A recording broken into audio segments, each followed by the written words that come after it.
Pledge.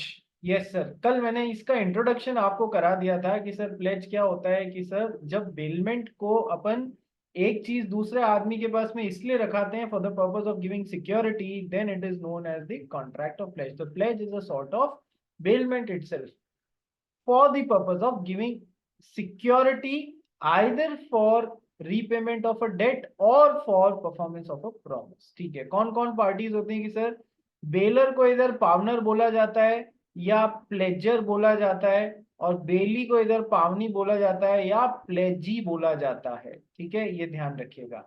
तो sir अब इसमें भी मेन चीजें क्या करनी की sir, rights and duties of पावनर and pawnee. तो सर एक बात सोचो, जो राइट्स और duties of bailor and bailee होगी वो तो होंगी होंगी, उनके अलावा कुछ होंगी ना। Yes sir.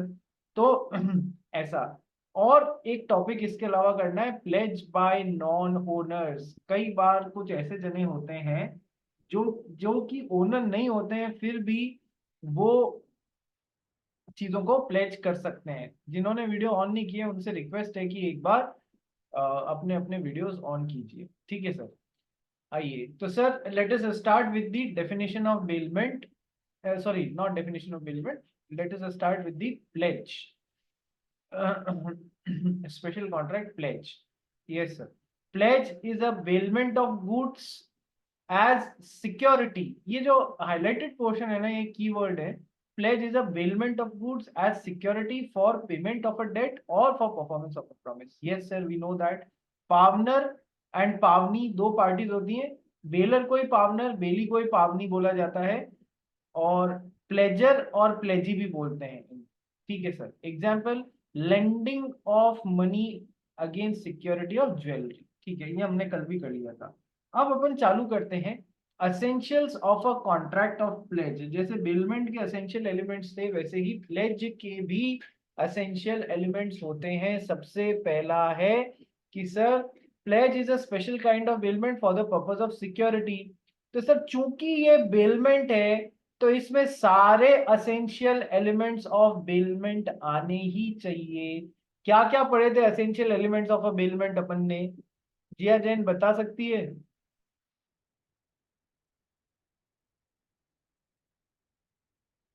सर सर याद नहीं है?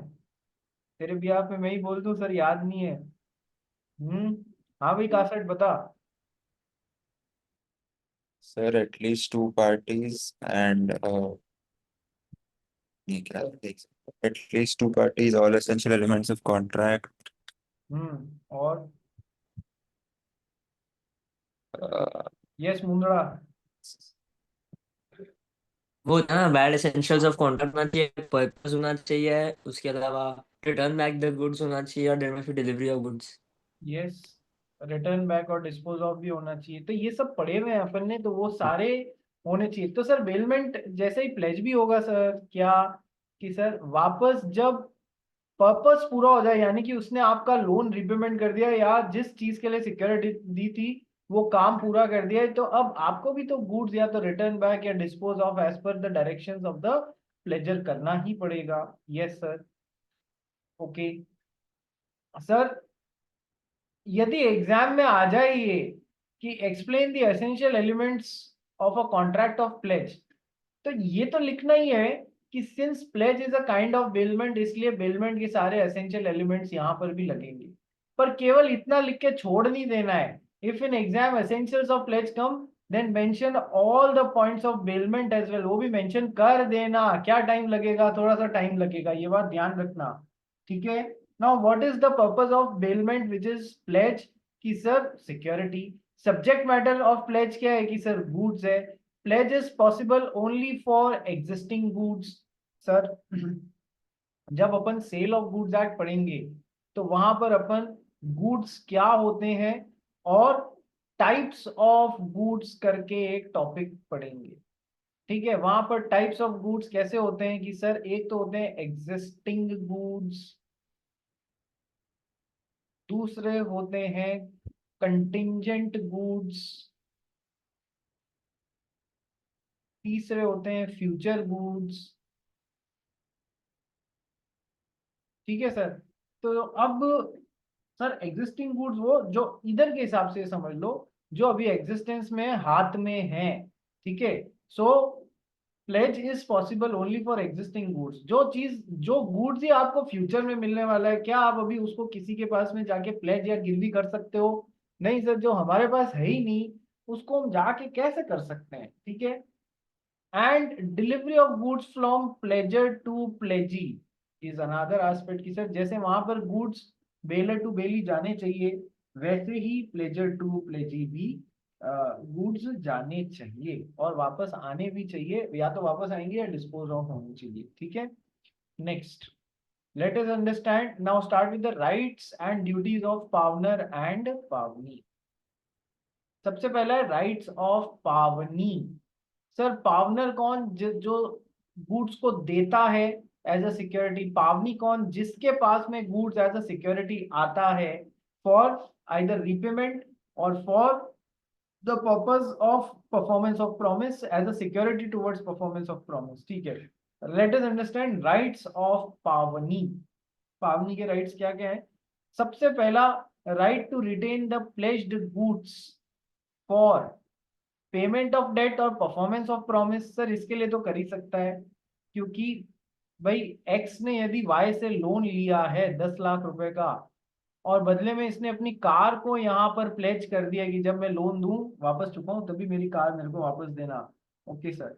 तो सर सबसे जरूरी, सबसे पहली बात क्या है, ये किस लिए हो रहा है? As a security, keyword is security towards repayment of debt, towards payment of debt और परफॉर्मेंस ऑफ प्रॉमिस। ये सर ये तो अपन ने पढ़ा ही था। वो इसके लिए right to retain the pledge goods. Retain the pledge goods का राइट को मैं क्या बोलता हूँ हर बार?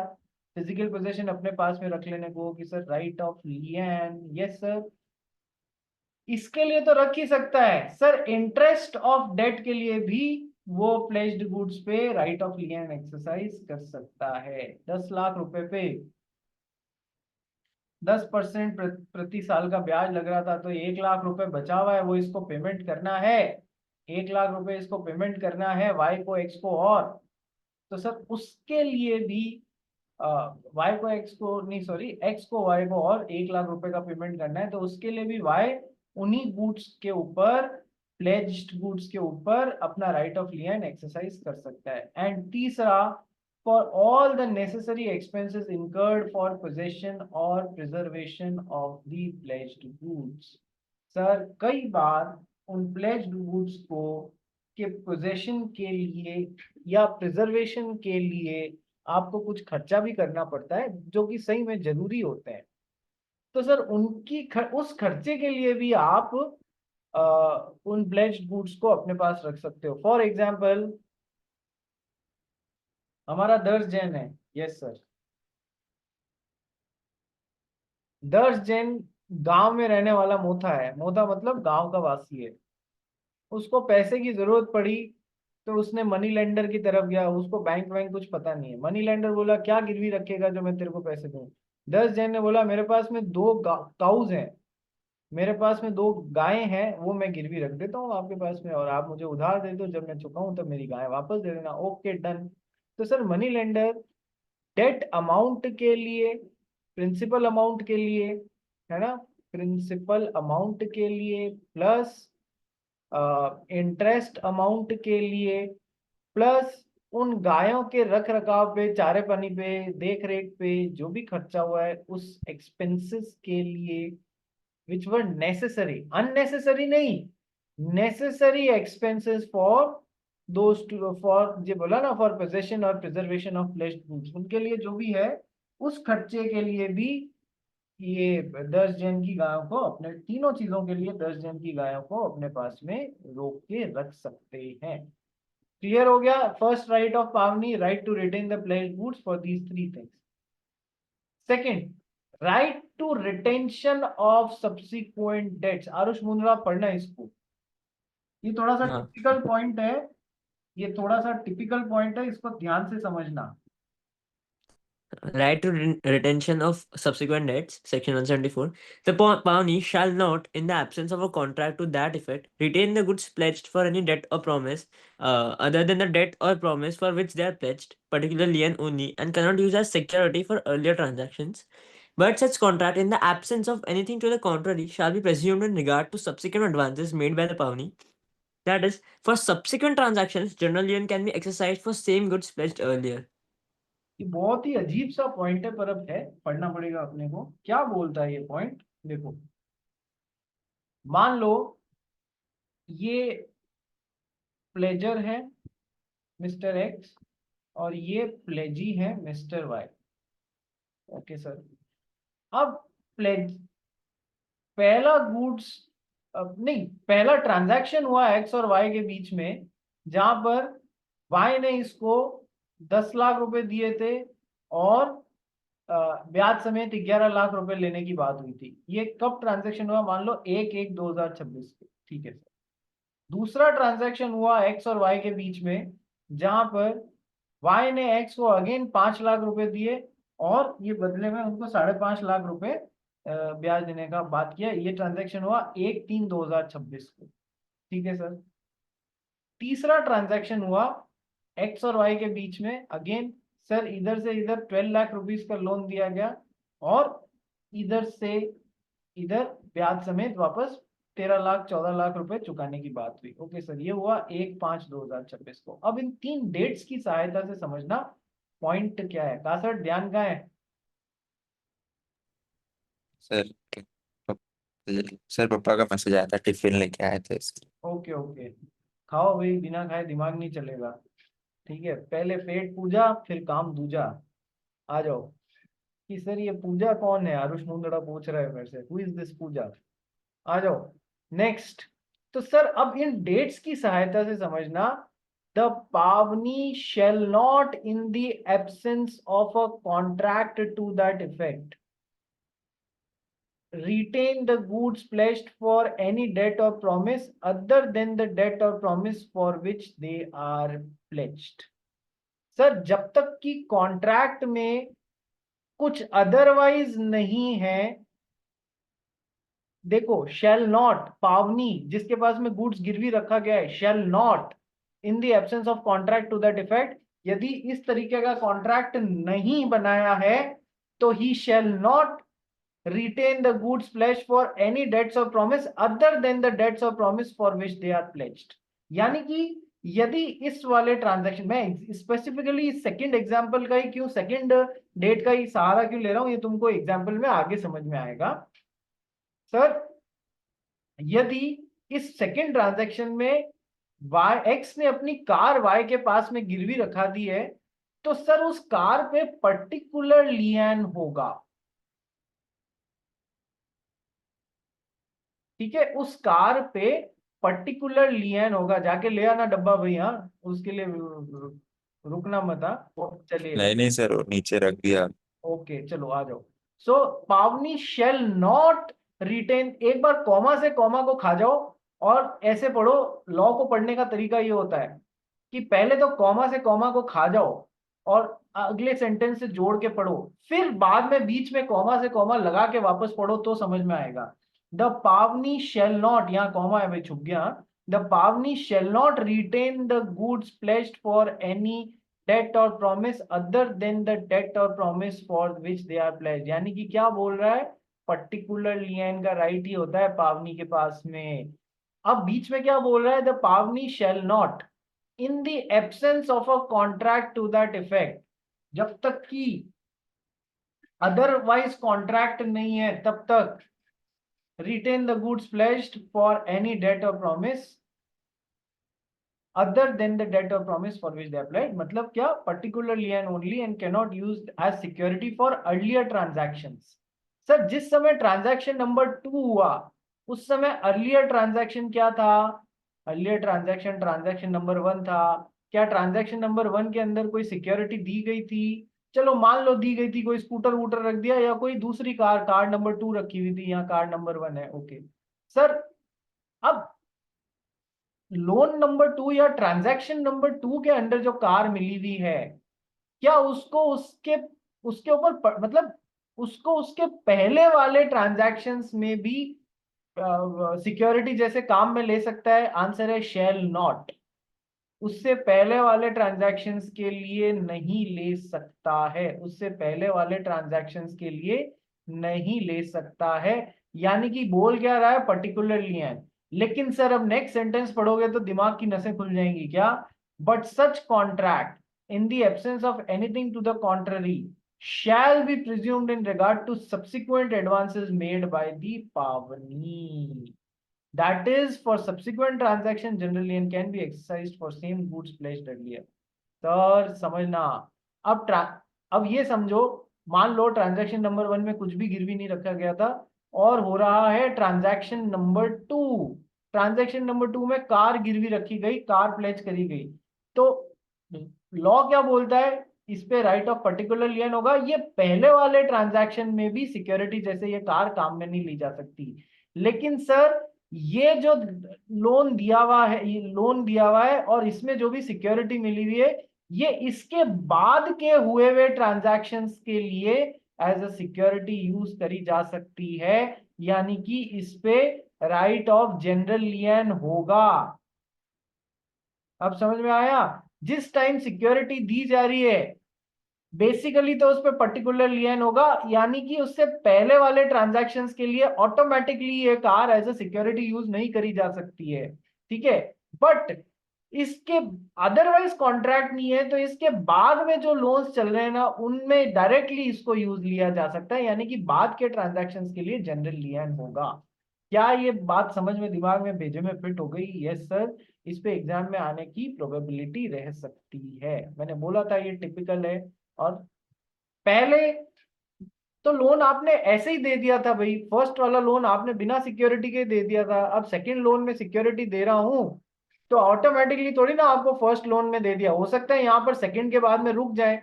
तो सर इस सिक्योरिटी पे पर्टिकुलर लियन होगा, जिस ट्रांजैक्शन के लिए उसी ट्रांजैक्शन के लिए काम ले सकते हो। ठीक है।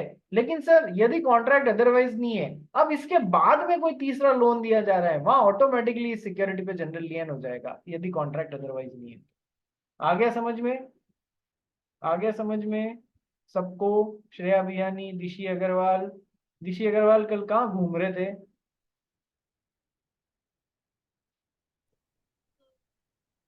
दिशी अग्रवाल सुना ही नहीं दे रहा है यार, कुछ तो गड़बड़ है दयाल।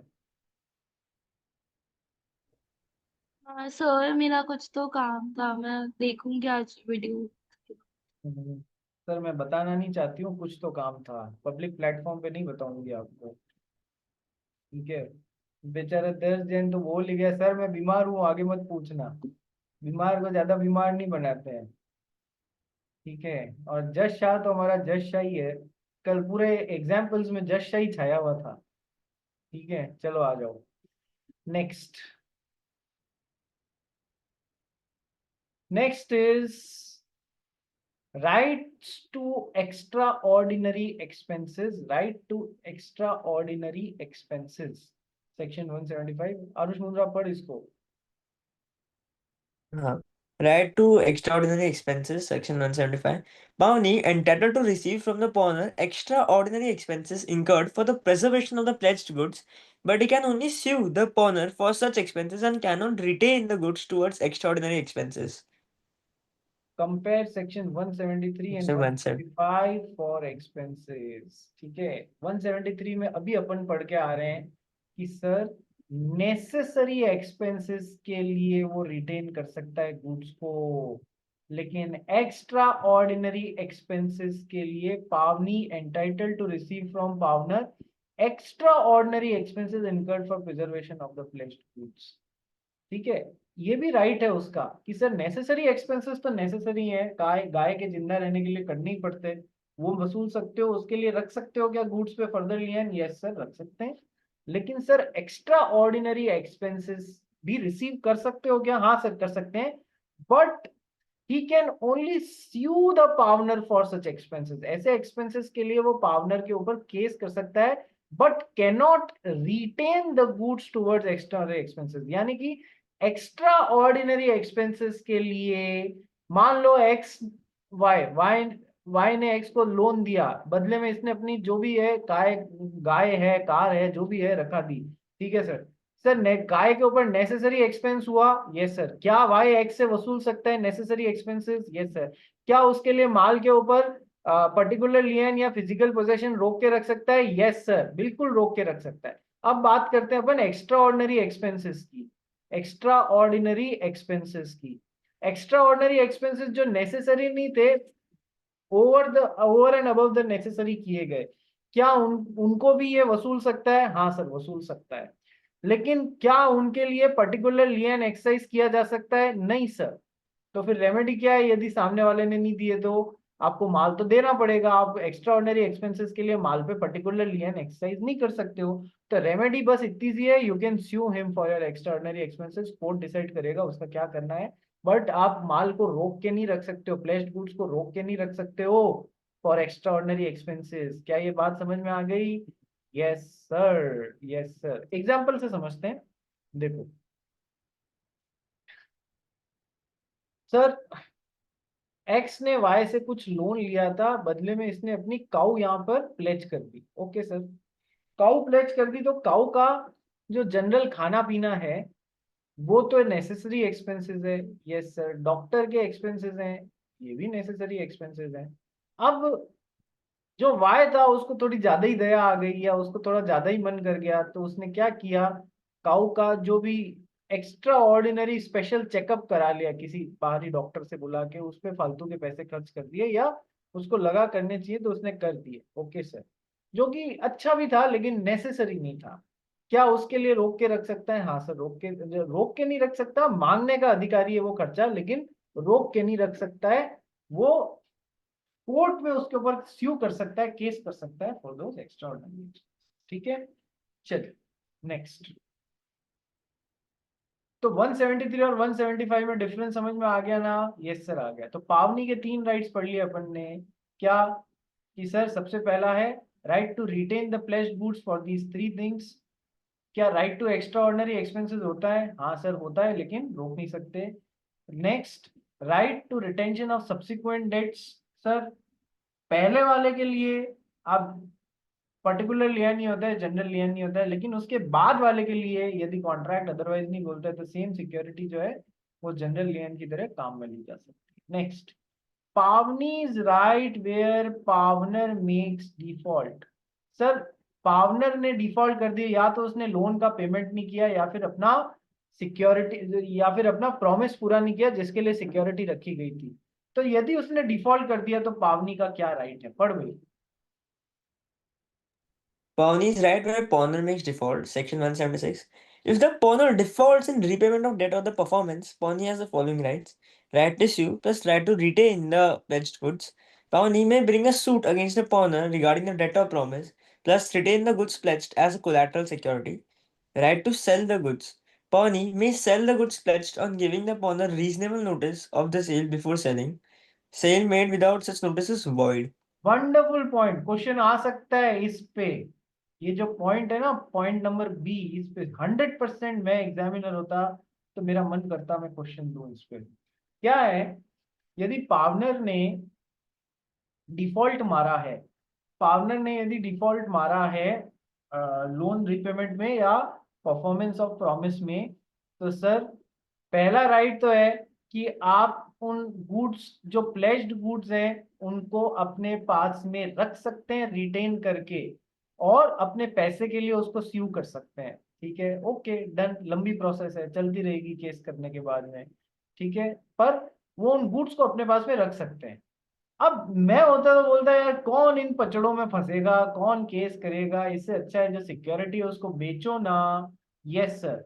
तो सेकंड राइट है right to sell the goods which have been pledged with the pawnee. पर सर मन में आया और बेच दिया ऐसा नहीं कर सकता, पहले उस गुड्स के ओरिजिनल ओनर या जो पावनर है पावनी को इसको नोटिस देना पड़ेगा, नोटिस नोटिस खेलना पड़ेगा, तब जाके वो बेच पाए। तब भी नहीं बेच पाएगा, तब भी और बातें पढ़नी है अपने को। पर ये फिर भी रीजनेबल है। कैसे रीजनेबल रास्ता है मैं आपको बताता हूँ। केस करोगे तो लंबा चलेगा ना, उससे अच्छा है ये नोटिस नोटिस ही खेल लो। क्या right to sell the goods, पहला है right to retain plus pledge, second है right to sell the goods. क्या पावनी में sell the goods pledged on giving the pawner reasonable notice of the sale before selling. Sir bank बेचना चाह रहा है आपका सामान जो आपने गिरवी रखा था क्योंकि आपने डिफॉल्ट कर दिया, तो सर वो आपको एक रीजनेबल नोटिस देंगे। ऐसा नहीं है कि आज नोटिस दिया और कल भेज देंगे, ना ना ना ना ना, एक रीजनेबल नोटिस देंगे आपको कि भैया तुम डिफॉल्ट किए हो, अब या तो चुका दो नहीं तो हम भेज देंगे, ठीक है। तो सर बिना रीजनेबल नोटिस दिए यदि बैंक ने या पावनी ने कुछ सेल कर दिया है तो वो सेल वॉइड है, लॉ की कानून की नजरों में उसका कोई मतलब नहीं है, ठीक है। Sale made without such notice is void. अब ये बड़े ध्यान से पढ़ना, एक तो इंपॉर्टेंट बात ये हो गई, बेचना है तो नोटिस दो, रीजनेबल नोटिस, न केवल नोटिस दो, रीजनेबल नोटिस दो। यदि बिना नोटिस के माल भेज दिया है तो वो माना ही नहीं जाएगा, कानून की नजरों में नल एंड वॉइड है, जीरो है, ठीक है। Now right to resell the goods की समरी समझो क्या है। Conditions for sale of goods, सबसे पहली दो कंडीशंस क्या फुलफिल होनी चाहिए। Partner failed either to repay the debt और परफॉर्म हिज प्रॉमिस, यदि उसने परफॉर्म कर दिया प्रॉमिस या डेट रीपे कर दिया है तब तो भूल के भी उसकी सिक्योरिटी को आप बेचना मत। यदि वो फेल हो गया डेट रीपे करने में या परफॉर्मेंस प्रॉमिस करने में तो, and second, pawnee gave reasonable notice to the partner of his intention to sell the goods, कि भैया मैं तो माल बेचना चाह रहा हूँ, मैं आपको पहले से बता रहा हूँ, ठीक है।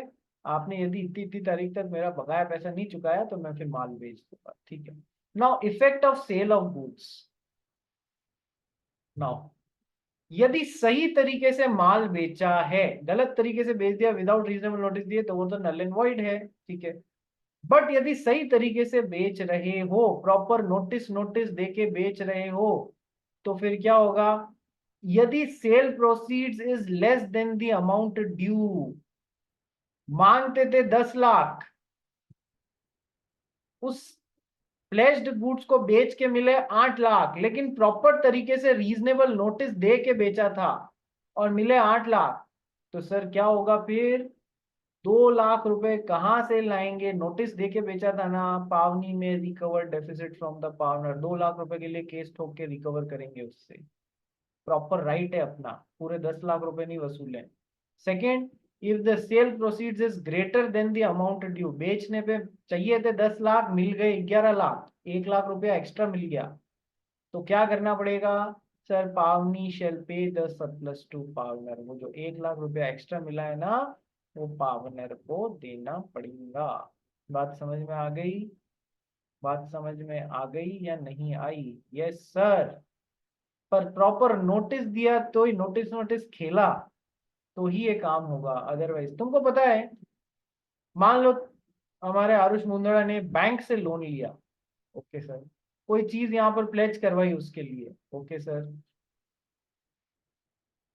5-7 किस्तें तो भर दी, 8वीं किस्त डिफॉल्ट हो गई, 9वीं किस्त डिफॉल्ट हो गई और 10वीं भी किस्त डिफॉल्ट हो गई, 3 किस्त एक रो में डिफॉल्ट हो गई।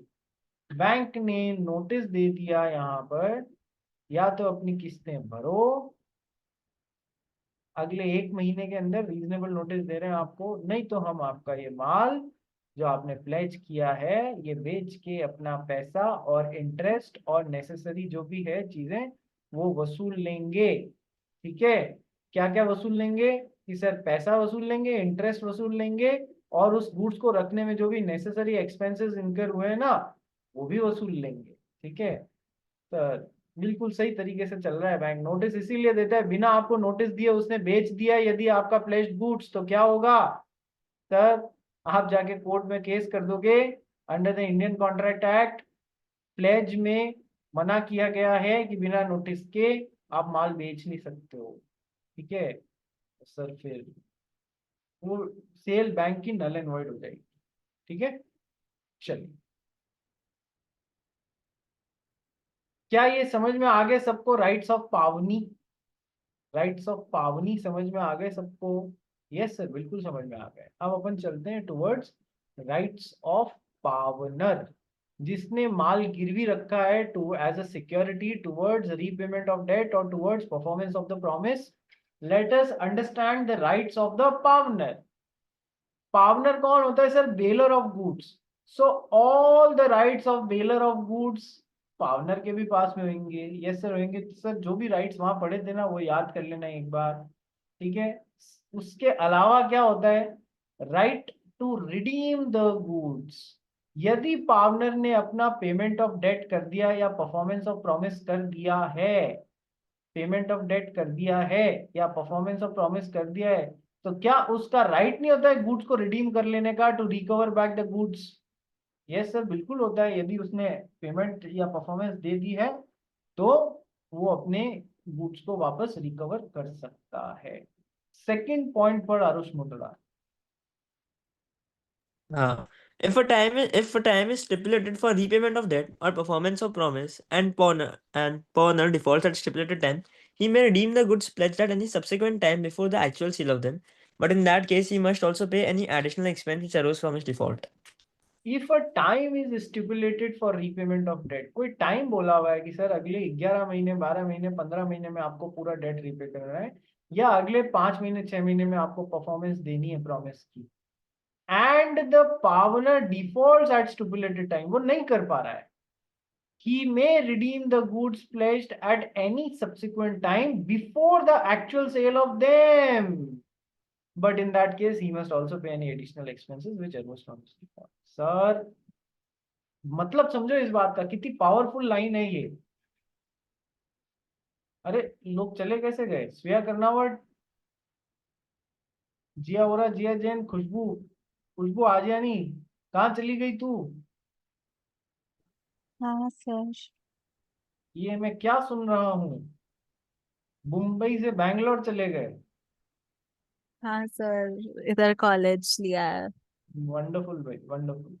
चलिए आ जाइए। ये लाइन का कितना मतलब पावरफुल है कि सर देखो, एक्स ने अपना कोई गुड्स बैंक के पास में प्लेज कर दिया, ओके सर, फॉर लोन किया था, ओके, ये चुका नहीं पा रहा है, ओके सर, डिफॉल्ट कर दिया इसने। बैंक के पास में क्या रास्ता है? जो भी चीज प्लेज है उसको बेचेगा। यस सर, बेचेगा, 100% बेचेगा। बेचने से पहले क्या करना पड़ेगा बैंक को? सर यहाँ पर एक रीजनेबल नोटिस दिया कि यदि आपने हमारा जो लोन है वो 15/5/2026 तक नहीं चुकाया तो हम इस माल को बेच देंगे। ये 15/5/2026 तक नहीं चुका पाया तो सर बैंक ने नोटिस की रिक्वायरमेंट पूरी कर दी, यस सर। रीजनेबल टाइम की रिक्वायरमेंट पूरी कर दी, यस सर। सर फिर बैंक ने क्या अरेंज किया, एक वो होता है ना ऑक्शन, ऑक्शन टाइप अरेंज कर दिया, या किसी और को बेचने के लिए बातें होने लग गई बैंक की, ओके सर। सर ऑक्शन की डेट के एक दिन पहले मिस्टर एक्स यहाँ पर पहुंचते हैं बैंक के पास में, क्या अब भी ये अपना पेमेंट करके माल छुड़ा सकते हैं? जब तक उस माल की एक्चुअल सेल नहीं हो जाती उससे पहले इनका राइट है कि सही में लेट भी हो गए, नोटिस भी मिल गया, नहीं कर पाए और बेचने की तैयारी चल रही है, अभी बेचा नहीं गया, उससे पहले भी ये जाकर अपना पेमेंट करके या परफॉर्मेंस करके माल छुड़ा सकते हैं, सिक्योरिटी जैसे जो रखा हुआ है। बस एक्चुअल सेल नहीं होनी चाहिए उसकी, उससे पहले पहले ये काम करना होगा। अच्छा, कोई ऐसा तो है नहीं कि आपको 5/5/2026 को बोला था और आज तारीख हो गई है, मान लो फॉर एग्जांपल 5/9/2026, बैंक को इतना टाइम लग गया तैयारी करते करते सेल करने में। सर ये एडिशनल एक्सपेंसेस हो गए, इधर एडिशनल इंटरेस्ट जुड़ गया है, सर वो सब भी तो पे करना पड़ेगा। But in that case he must also पे any additional expenses which arrows from his default. उसके डिफॉल्ट के कारण जो एडिशनल एक्सपेंसेस हो गया है वो सब का खर्चा भी उसको देना पड़ता है। क्या ये बात समझ में आ गई? राइट्स ऑफ पार्टनर, ये मत लिख देना कि बेलर है वही पार्टनर है तो वो सारे अरे तुम बता देना बेलर के कौन कौन से राइट्स होते हैं। Two right to regain the goods, ठीक है, वापस यदि आपने परफॉर्मेंस कर दिया है तो वगैरह वगैरह, रिडेम्पशन, ये सारे बता देना यहाँ पर। समझ में आ गया? Yes sir. तो आप एक्चुअल सेल से पहले भी आपका राइट है कि जाके वहां पर बोलो मैं पेमेंट कर रहा हूँ, मेरा माल किसी और को मत बेचना, ठीक है। Next, rights of pawner, rights of pawnee, ये तो अपन ने दो पढ़ लिए। Now let us come to duties of पावनर and duties of pawnee. Pawnee कौन?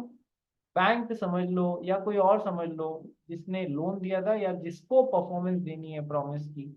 तो let us come to duties of pawnee. Sir again cross connection, जैसे rights of bailor is equals to rights of bailee, तो rights of pawner, rights of pawnee, duties of pawner, duties of pawnee, cross connection बनेगा या नहीं बनेगा? Rights of pawner are the duties of pawnee and rights of pawnee are the duties of pawner. बिल्कुल cross connection बनेगा ही बनेगा। Yes sir. तो duties of pawnee is equal to duties of bailee, ये तो है ही है। जो बेली की ड्यूटीज हैं वही पावनी की ड्यूटीज हैं। पावनी कौन? बैंक जैसे नजर में रख के सोच लो,